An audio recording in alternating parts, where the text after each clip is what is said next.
Welcome to ScrivTalk, everyone. My name is Leanna George. I'm an author and the co-owner of Scrivenings Press, and this is our author channel where we go behind the scenes with our authors and try to find out the story behind the story. Because I don't know about you, but I love knowing the inspiration, the little gems, and all of that before I read a book or after I read the book. Either way, I just love knowing it. So we're here to provide that information for you.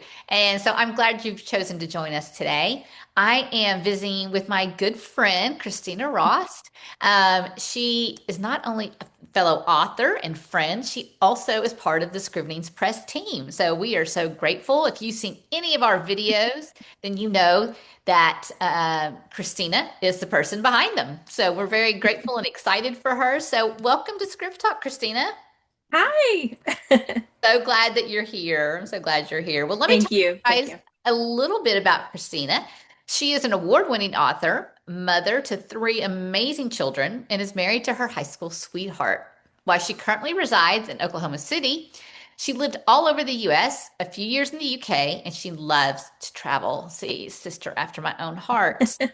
When she isn't spending time with her family or writing, you'll find her chatting over coffee and perusing antique stores for tattered books. So we're so excited to have you, Christina.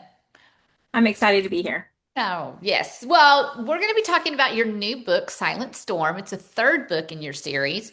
But before we do that, I want to just kind of give our audience or readers who may be new to you or your books just a quick overview of the H&G Mysteries and the thread that connects the book. So I'm sure the first thing people are going to be asking is, what is H&G?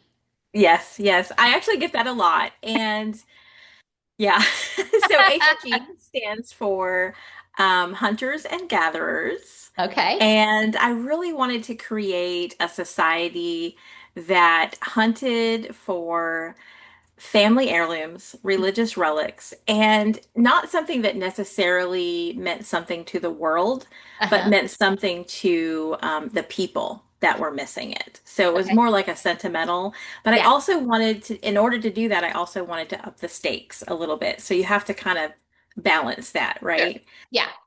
But hunters and gatherers, so you have hunters, and they are the actual, if you think they're like boots on the ground, Okay. they go in, they're finding the artifact, and then you have the gatherers who are more behind the scenes. They might know the history, the why. Why is it missing? Where was the last place we saw it? And um, it's kind of fun. I've made this thing where the gatherers do not tell the hunters everything. Mhm. Okay. And they really only tell them what they need to know. So I do have, my family's all got a military background. My dad was military. My husband was military. I've got boys in the military. And I just wanted to kind of make it that way. That it was like some people had these secrets and they have all this information, but really you don't need all that information. Like, go get it. It's in this location, right? Yeah. And also, if you have too much information, it could be dangerous. So I wanted to do that as sort of that thread. But I just wanted to make something that was like, in my mind, it was kind of an Indiana Jones meets Murder, She Wrote. That was, I know, Love it. right? I love it. That's great And though. I wanted, and I wanted it to be ordinary people.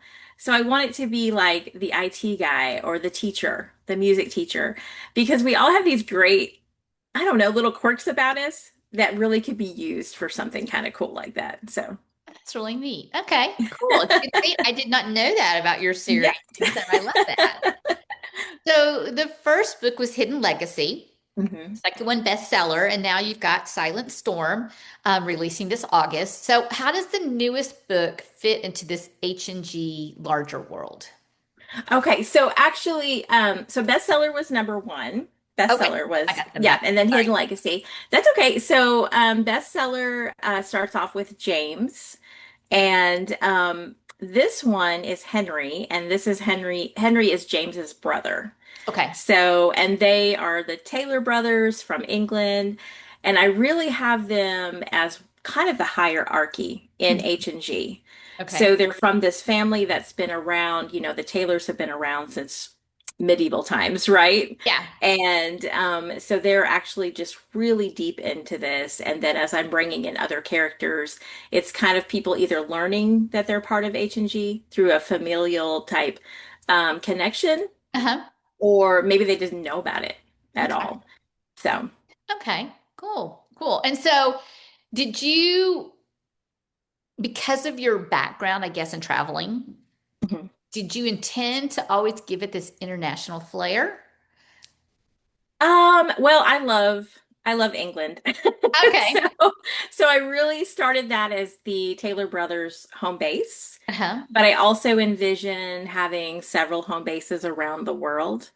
And when I wrote bestseller, of course, I mean, my mind was on London and, oh, where can we go? And I just loved being there. I love the city. I love the countryside. I love the history. But yeah, I do like an international. I do. I think it's more fun. I think that really we're all connected. We're seeing that with the World Cup right Oh, now, I know, right? right? It's awesome. I We're, love it. I love it. And I've kept thinking about that with my book coming out. I'm like, we're seeing how we're really all connected. We just haven't had a chance to be in the same living room with each Right. other, right? Yeah. So, Exactly. yeah. Exactly. So, yeah, and I think that and I say this to all of our authors because so many of our authors are writing from a well of knowledge of personal experience. Mm, And I think that just makes it more realistic because there are probably some readers, some listeners that are can relate to that, mhm. and I mean that was what I did with my book, right? I lived in China for 2.5 years. Right. And so that's where my story came from. And people will always ask me, did you go to China for research? Because you knew so much about it. Oh, I love that. And it, Yeah. yeah, it makes it just, I don't know. I love the international flair and aspect to I it. do too. What's interesting is, though, that Silent Storm brings us to small town Oklahoma. Yes. Yes. I So, love how did it. we go from international to small town Oklahoma? Well, okay. So I live in Oklahoma, but this is actually our second time in Oklahoma. So we Okay. were here like 30 years ago with the Air Force. Then we came back and we're retired here.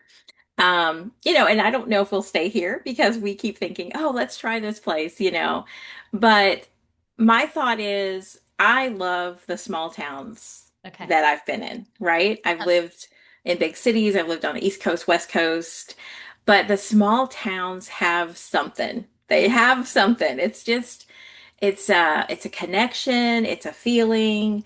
They have their quirks. Hmm. I mean, they're not all good, they're not all bad, but they have history and they kind of know everybody. And so I really wanted to take somebody who was kind of international Hmm. and show what it was like for him to do that kind of fish out of water thing, Hmm. right? Because I've been the fish out of water going to England Sure. where they're looking at you and they're saying, "Oh, I love your accent." And you're like, "I have an accent?" Right? So I really wanted to just kind of plunk somebody down with, a deep British accent. He's always dressed very smartly and he's in the middle of small town Oklahoma. That's very laid back. Yeah. So, Okay. yeah, I really wanted to see how he'd react there. Right. I love that. I love that. Well, let's start talking a little bit about Silent Storm because we've kind of already started. But let's talk about Henry a little bit more because he, like you said, he's London based. He's an operative who's built his life around control, right? And not Yeah, like any of us know anything about that. But right. what drew you to write a character and a hero who's guarded and so structured? Well, I really wanted to take, and as you read the book, you'll realize why he does that, right? So it was more of a defense mechanism. It was you know what, this is going to help me cope. And I don't think there's anything wrong with having a coping mechanism Hmm. in a way, but if it begins to stop you from living, and one of the things I've written in the book is he needed to stop staring out windows and actually go out and live. Hmm. That life that you see passing by, and it doesn't have to be something extravagant. Hmm. And so I am actually, a recovering list maker. No, I'm just kidding. I like my All list. right I will there. have a I'm not list. recovering. I'm active. I love it. I love it. Like I'm gonna make a list of my list, right? And so, but the list can be paralyzing, Yeah. right? Hmm. And I've had to learn, and boy, small town, it's so funny because not just a couple months ago, I drove into a small town with the idea of going to one of their antique stores. And there was a sign on the door, and it's like, went to somebody's wedding, closed this week. And I was like, well, nobody told me, right? So funny. Online it says you're open. Oh, And that's I thought, hilarious. wow, what an inconvenience. I just drove an hour to this small town. That's so And funny. I was like, this is going to turn Henry on his head. Yeah, Right? exactly. Absolutely. So, yeah. So that's, I wanted to show that it's okay to be organized and, that, but you gotta be flexible sometimes. Sure. Gotta Yeah. have And I that. mean, he's already, like you said, right? He's already going to experience culture shock from, Right.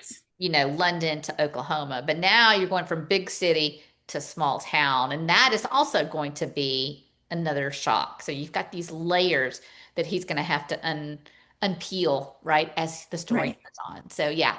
So why was this such an important starting point? This one impulsive decision that he makes after years of avoiding the risk. Why? hmm Why was that? Why start there with him?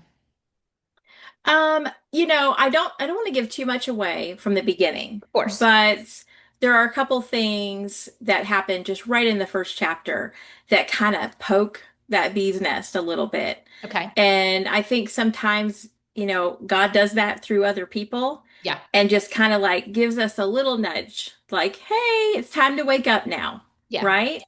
And, it didn't happen immediately during like the trauma. It was more of time. Like, it's okay to heal. Let's heal.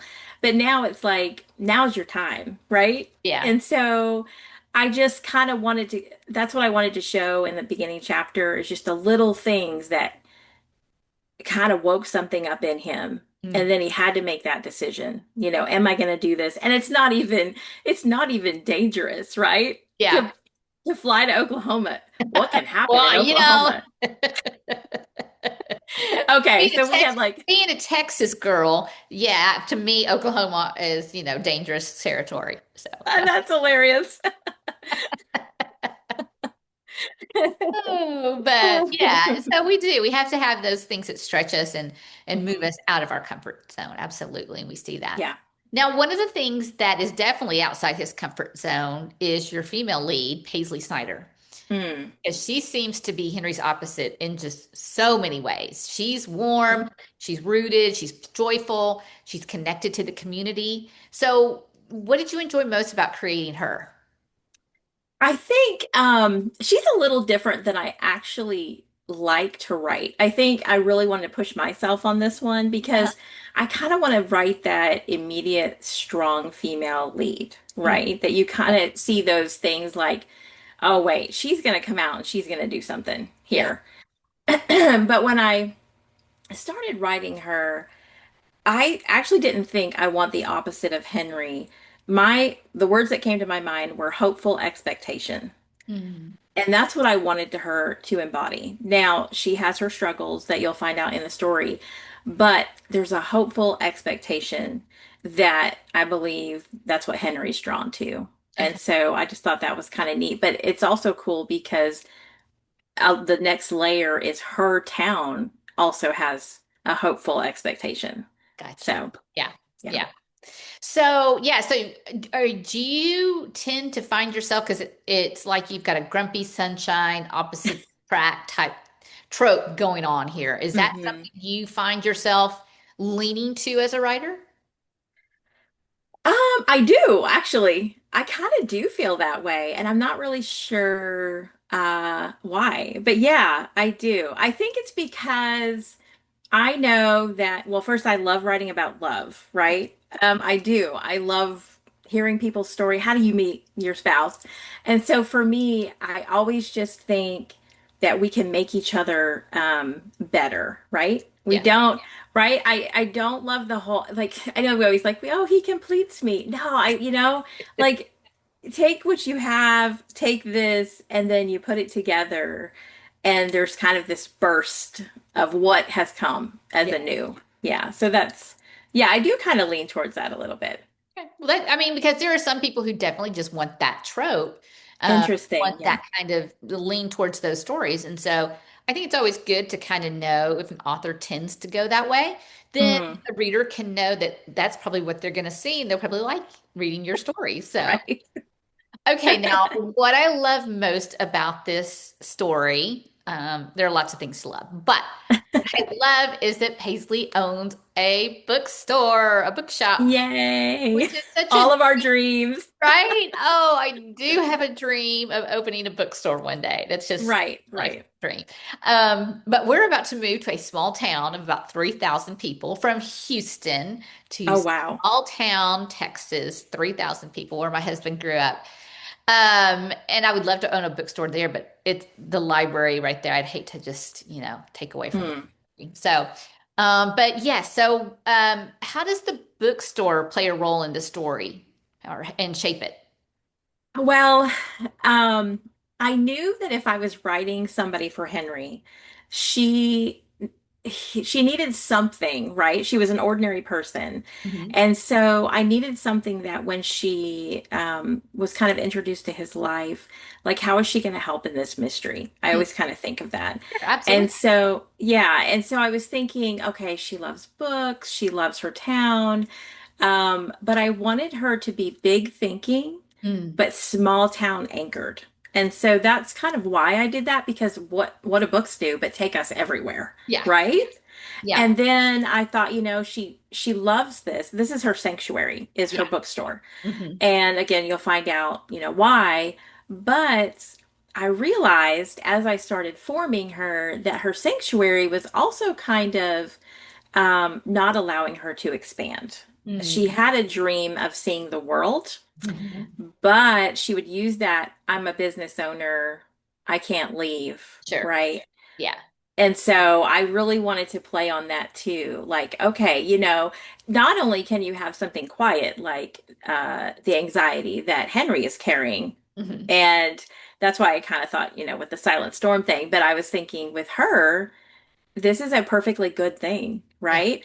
And I was thinking to myself, what was I thinking? It was like a good thing's a good thing, unless it keeps you from a new thing, right? Okay. Yeah. Yep. So that's where it was. It was like, so yeah, so it's one of those that she needs to find that balance too. That she Okay. can't really hide in the bookstore, and the bookstore is showing her a world that she wants to go to, but she's not sure how to get there. Yeah. I just have to say, the only thing I disagree with that statement is that we can hide in bookstores. We can, we Yes. can, Christina. We can hide in bookstores and everything will be Okay, okay. okay. Yes, Yes, there is there a is a time and a time and a place. place. Uh, That's hilarious. so you alluded to the title Silent Storm a minute ago. Mhm. And so I want you to talk about just a little bit, of course, without giving anything away, because we never want to take that away from our readers when Right. we do these talks. But what does the title mean, in relationship to the story? Okay, so I was trying to think of the very first scene that I had that the title kind of came to me, and I was thinking about Paisley sitting down. She was doing her devotions, having a devotional time. Like I said, I'm not going to give it away, but the reader begins to know what she's dealing with internally. And so she reads, it's in Matthew, so Matthew 8:23. And I have it here, and it's the beginning passage of the book. And it says, and when he got into the boat, his disciples followed him. And behold, there arose a great storm on the sea, so that the boat was being swamped by the waves, but he was asleep. And they went and woke him, saying, Save us, Lord, we are perishing. And he said to them, Why are you afraid, O you of little faith? Then he rose and rebuked the winds and the sea, and there was a great calm. Mm. And the men marveled, saying, What sort of man is this, that even the winds and the sea obey him? And the big thing that stuck out to me is when they said, What sort of man is this? And I thought, and so I have Paisley writing that, right? Like I know who Jesus is, but what is he to me at this moment in this storm, right? Yeah. And so that was kind of my jumping off point because I think that storms can be internal and they Mhm. can be external. And then when we live in here in Oklahoma, storms are amazingly beautiful. In Mm. fact, just one night ago, we just had almost like 90-mile-an-hour wind storms Mm, and at 2 a.m. that we were up and we were like, okay, this is going to be interesting. And there's, debris like all over our yard. But then on the flip side, the lightning was gorgeous. The right. sky lit up. And we know that, I mean, that was the finger of God, right?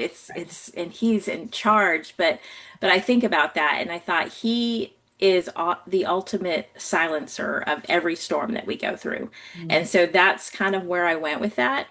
And then on the other end of the spectrum, you know, what's the saying, silent as the grave? mm, And the whole kind of part of this story is digging something up from the past that somebody else thought that they could keep silent. mm, And so that's where I wanted to show that drastic mm. change. So, Love that multifaceted yeah, explanation and meaning behind the title. And because I don't think enough people, they're like, oh, it's just a title, right? right, But really, there's something about the title that conveys a message that the author wants to share, right? And how right. you tied that so beautifully into scripture, and then just having that, like I said, that multifaceted meaning. Just it's beautiful. It gives, Yeah, just makes people want to hopefully pick it up and go, ooh, that sounds I good. hope so. But it's so funny because I think yesterday I did another interview with another one of our authors, and she was the same way. She's like, I live in Arkansas,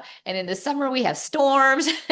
And, it's just, yeah, Yep, it's storm season. it's storm season, absolutely. Well, I want to continue talking a little bit about the faith elements, Okay. because that's a really strong point, or it's a really strong theme flowing through your books. Hmm. And so, what faith elements did you kind of really want people to come away with? Like, or what did you want them to learn about their faith or about God or Jesus as they read the story? Like I said with that beginning passage, is I really I'm hoping that people read, and as they read each chapter, first of all, I hope it springs something in them to journal, right? Their faith journey. I am a big journaler. I'm a big advocate of journaling, and I really think that it's a way that we can help the next generation see what we're going through. I Mhm. think there's something different. I think it's great that you verbally tell people, this is what I'm going through, this is how God helped me. But there is something about reading somebody's handwritten words Mhm. and from the past even and Sure. looking at what they've been through. And so and of course, if you think about it, I mean, we're reading the Lord's word to us, right? And so I just thought my biggest thing is tell the next generation what you went through and how the Lord helped you through that. Mhm. Because we're all going to go through something, Sure. and turn to your Bible. You Yeah. know, that was kind of my hope to show that things were going on in both Paisley and Henry's life, but there came a point where they were like, what does the word say? Mm. What does the word say? And I have to keep recalibrating back to that. And of course, I brought in the foster care kind of feel with the town, and I'd watched a couple of orphan train documentaries, and I did some creative liberty on this, and I was like, the stories were heartbreaking. There were some good stories, but then there was a lot of heartbreaking stories. And for me, I just wanted to create a good story to show how important it is. I think every time in the world, every era has a set of vulnerable children, whether it's from war, right? Mhm. Or disease, or just from brokenness. And we all have these eras, and everything revolves. We have broken children, and they are our next. And so I wanted to show the importance of people helping broken children Mm. throughout. And that was kind of something I just wanted to keep on kind of pushing. Yeah. So, and I didn't want to do it in the traditional way okay, my original, this is not part of the series, but one of my first books I wrote about adoption, right? Mhm. And I was just kind of like, oh, this is great, this is important. But I didn't want to show the traditional story of having Paisley and Henry adopt. Yeah. I wanted to show this bigger picture of a whole town that came together to Mhm. support these families. Uh, So, I love that. I love that. I mean, right, we can write stories that people are familiar with, but sometimes I think it's important to take those normal, right, traditional ways of talking about a topic or a theme and kind mhm. of just twisting it and spinning it on its head, right? Yes. And Yeah. yeah, and I like that you did that Yeah. because I think it just sometimes I think sometimes when we read the same types of adoption stories or foster Yeah. stories happening the same way, we become numb to them, right? Right. we Right. we become numb because we just hear about it the same every time. And we never want to become numb to those types of things Mhm. ever. So I Well, think, and also I wanted to point out that everybody can support children. yeah, And you don't have to necessarily adopt. You yeah, don't have to be in that part. But boy, you can support them, mm, right? Support the families. And yeah, so I think I really wanted to show there's other ways to do yeah, that as a community. yeah. So, I love that. I love that you did that. Well, let's talk a little bit. I just want to talk about, and maybe this is just because of me personally, but oh, Henry had to wrestle with control, right? hmm. And so, what is it you want people, what hope do you want readers to take away from that part of his journey? Oh, that's a deep question. I do this, Christina. No. Yes. Right, right. Yeah. I've struggled with that a little bit Hmm. too. Yeah. Control. I mean, I do think people do. And I think with Henry, I just wanted to show his growth, right? Mm-hmm. There was never a part of the story where he wasn't, okay, this is a funny like saying, like on task, right? Right. He's very organized and he gets things done. But I really wanted to show his growth from being afraid to step forward. And even if he was going to take one little step, that's okay. Mm-hmm. That's okay. We don't have to, bungee jump off a mountain, right? Yeah. But we can take one little step and make that phone call. And I honestly think that writing, and I would say more like publishing a book has done that for me. It Mm-hmm. was like the first step when I finally told my husband, I think it was back in 2020, 2019, and I said, I've been writing for a long time. Can I try something with this? Like, and then it was almost like I wasn't really asking him, I was asking myself, Yeah. right? Mm-hmm. Can I? And so that's what I'm hoping that if people look at Henry and they say, what is it I haven't done? That I feel that in my soul that's stirring. Because a lot of times when it's stirring in your soul, it could be a God calling. Absolutely. And none of us want to miss that, right? Nope. Nope. Not None at of all. us want to miss that. And it could be just so simple as Yeah. to just saying, hey, go volunteer at your local shelter because you're going to make a difference. Yeah. It's just one little thing, one little thing. But I'm scared. I don't have that. I don't, Yeah. yeah. That's what And I'm hoping they I see. love how you framed it with the bungee jumping, right? Because that's definitely, I think that's what people's brain instantly go to, right? And if we could Yeah. just pull it back a little bit and just see what small thing can we do, it really does Hmm. start opening the door to more opportunities and greater growth. Yeah, Right. absolutely. Well, let's talk about your writing a little bit because I don't want to, not I was gonna say belittle. I'm like, not belittle the book, but you know what I'm saying. I don't want to just expound on the book the whole time because we do want to leave something for the readers to I was discover. going to say, we don't want to accidentally give something away. I've Yeah, been very exactly. careful. Yeah, absolutely. So let's talk a little bit about your writing, Okay. your writing journey, your writing life. So you talked about the journals. Um, Hmm. and so are you a meticulous note taker when you're writing? Are you a pantser, a plotter? Which way do I you lean? I am just a pantser. I Really? don't, and I also don't write in a line. So Oh, okay. yeah, so I tend to just write scenes that are just random and then I might put them in order at the end. Okay. Interesting. So, which is a little difficult Yeah, I was going to sometimes. say, if you're writing mysteries, how do you plot?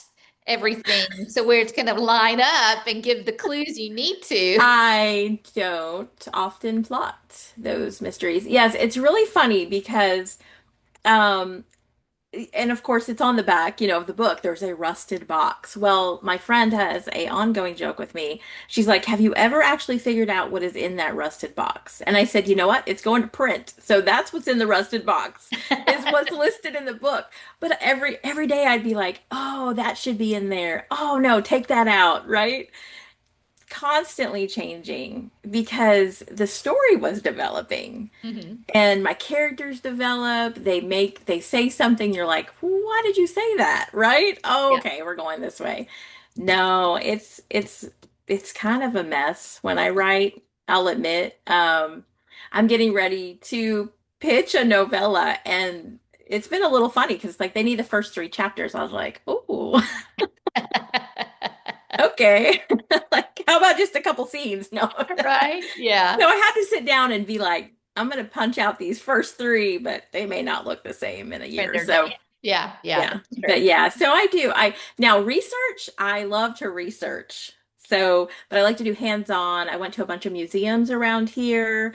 I knew in my mind what I wanted to find in the dirt, right? I Uh-huh. knew what I wanted my treasure. And again, I won't try not to give things away. I keep stopping myself, like, okay, don't give it away.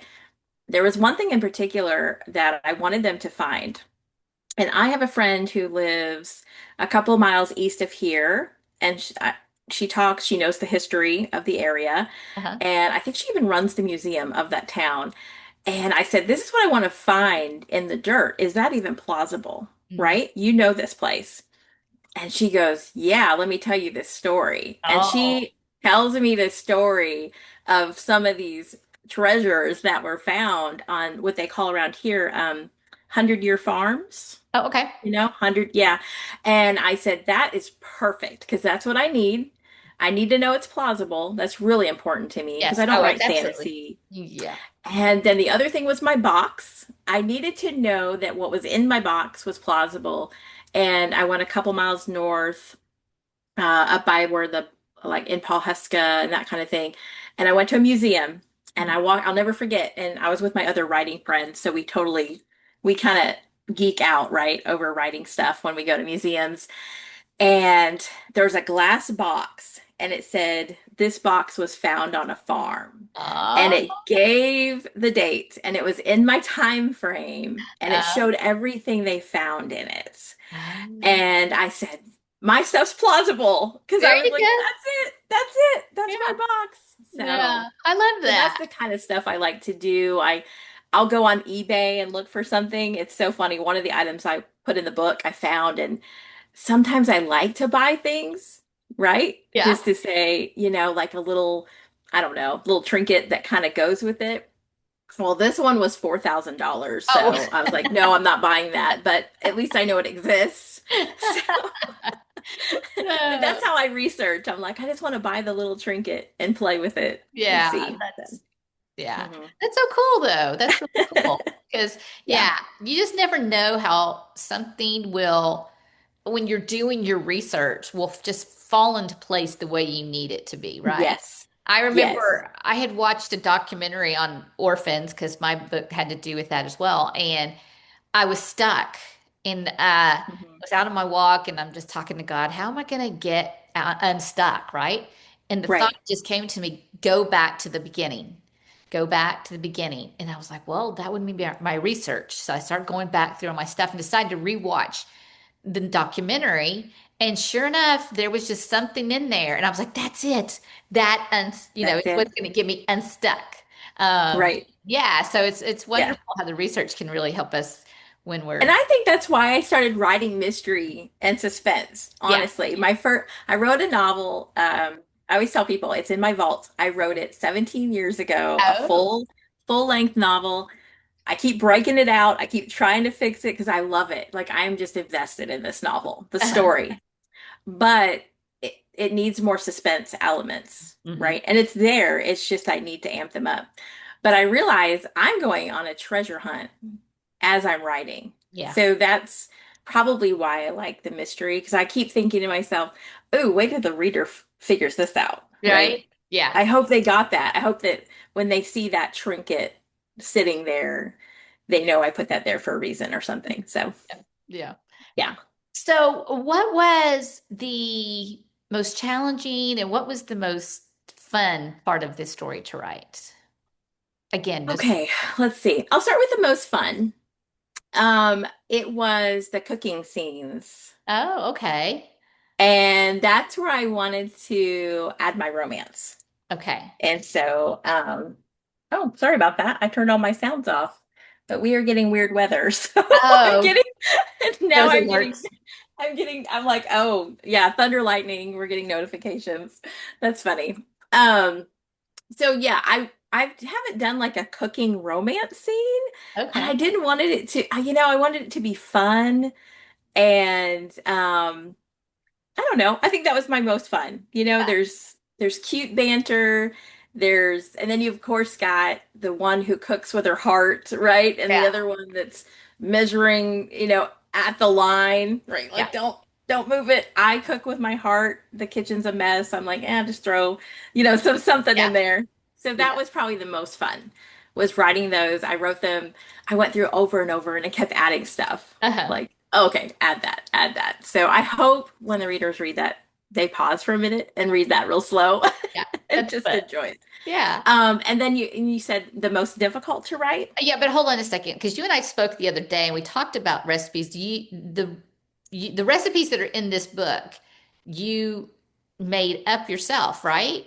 Is that what I'm? Right. So really, so where I went with this book on recipes was, and she makes a couple of things, and it's so funny. I'll tell my daughter and I'll be like, "Hey, we got to go make some muffins that have these ingredients. Let's figure this out." Right. So there's a couple of things I'm still in the process of making. So it might be kind of after the launch, but I really, for newsletter purposes, reader purposes, kind of joined me on this excursion in Oklahoma was the sweet tea. Okay. So what I decided is all this year I've been giving my newsletter subscribers a new tea to try. Okay. And that has been the most fun to be Oh. steeping tea. I mix flavors. This month was like, oh, what did we do? It was an herb and a peach, Mm. and it was tasty, right? We Okay. have like, and so that's what I did. That's what I did for this one, as far as recipes. And every month, my newsletter subscribers get a new tea recipe. That's So cool. Good. Well, we'll it's tell very fun. everybody in just a few minutes how they can join Yeah, you on that yeah, journey. That would be yeah. fun. And at the end of the year, I'm gonna go print them all and Hmm. give away like 2 packages of Oh, that's the cool. recipes. Yeah, So that's yeah. really cool. So now back to the challenging part. Okay. Challenging part. I would say remaining in, because Henry is British, Mm, remaining in his head and remembering all the things that when I was in England that I thought were kind of oddities, yeah. but then I had to flip them to show them his view here. And I'll tell you what, I'll go back to this World Cup thing. I am enjoying watching everybody from around the world enjoying the USA. Yeah. Okay? Yep. That is warming my heart. And I thought, this is perfect because this is where Henry's viewing things. Yeah. And I will just say, he thinks sweet tea is an abomination. Of course, they all do. They all do. So, It's the one thing I have yet to hear any of them who are visiting, any yes. any foreigners that come over from wherever, they have not. They've gone on about our barbecue, right? Oh, yes, On and yes, on about yes, different things that we have, like yes. Costco. They think Costco is really cool, but no Oh, I love one it. has talked about the sweet Sweet tea. tea.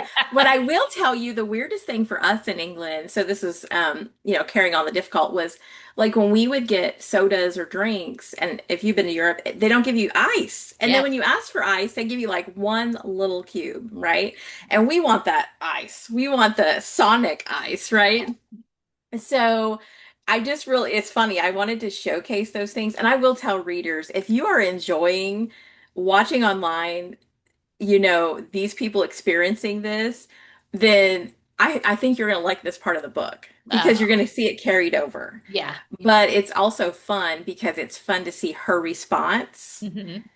for that. And so for me, with each scene, especially that I was doing his POV, Yeah. I had to make sure I was responding in a way that he would respond. Yeah. And as a woman, then I've got to make sure it's always hard to do the male part, Right. Mhm. right? You stop and you go, okay, I'm a male at this moment.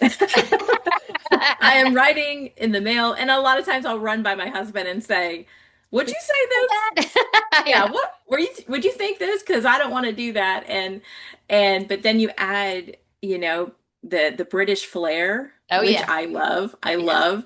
And I wanted him to be, very smart, and he dresses smart, and so yeah. I think that was probably the most difficult. It's just like, where am I at? How is he responding? And I really hope I did that throughout the whole thing. Yeah. Yeah. Yeah. Oh, that's, yeah.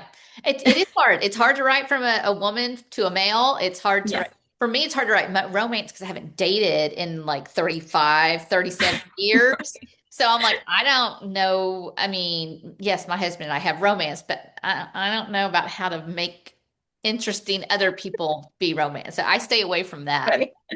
So yeah, it's a totally different world. So, well, what is one thing you hope readers feel when they close the final page of Silent Storm?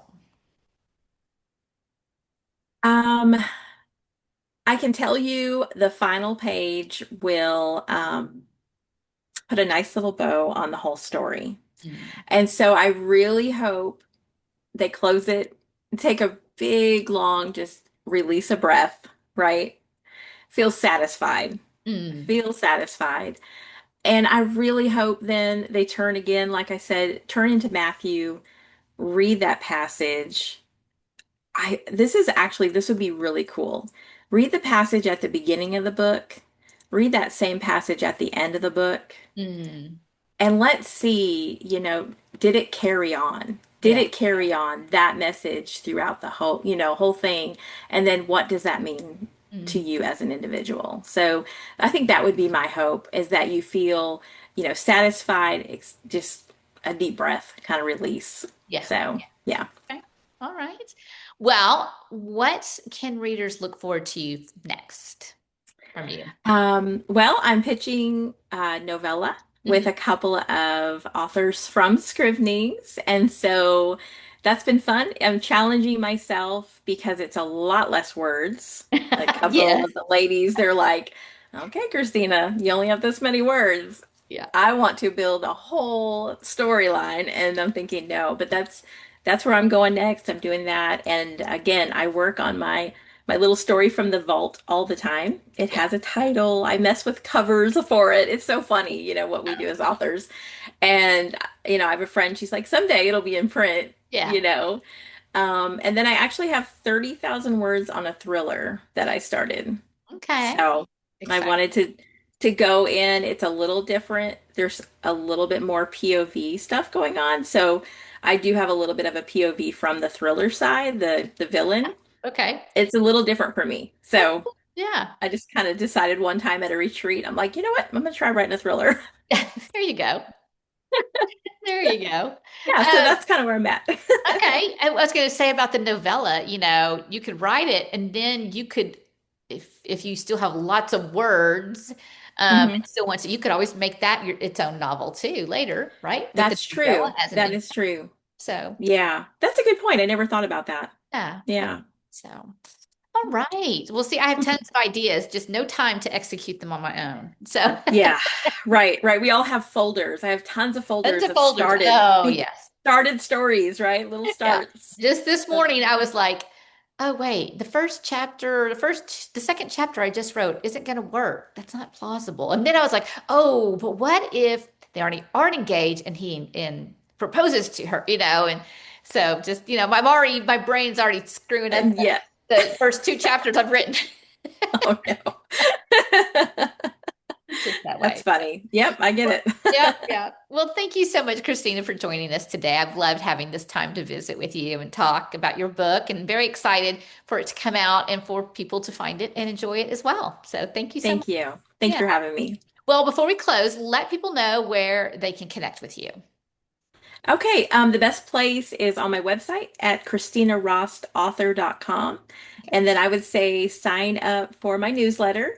And like I said, I talked about the recipes. I love interacting with readers that way and talking about what I'm doing next. So in the newsletter, you'll kind of get hints of what I'm doing and some backstory. So Yeah, awesome. All right. Well, I will have all those links in the notes below, so they will be able to find that easily. So thank you yeah. for joining us again for another ScrivTalk interview with our Scrivening Bye. Press authors. We love having you here, and we hope that you enjoyed this time as well. And if so, show us by liking us, following our channel, or telling a friend to check us out. We really appreciate it, and it just helps us keep motivated and keep going with all these author interviews. So until next time, happy reading, and we'll see you again. Bye bye.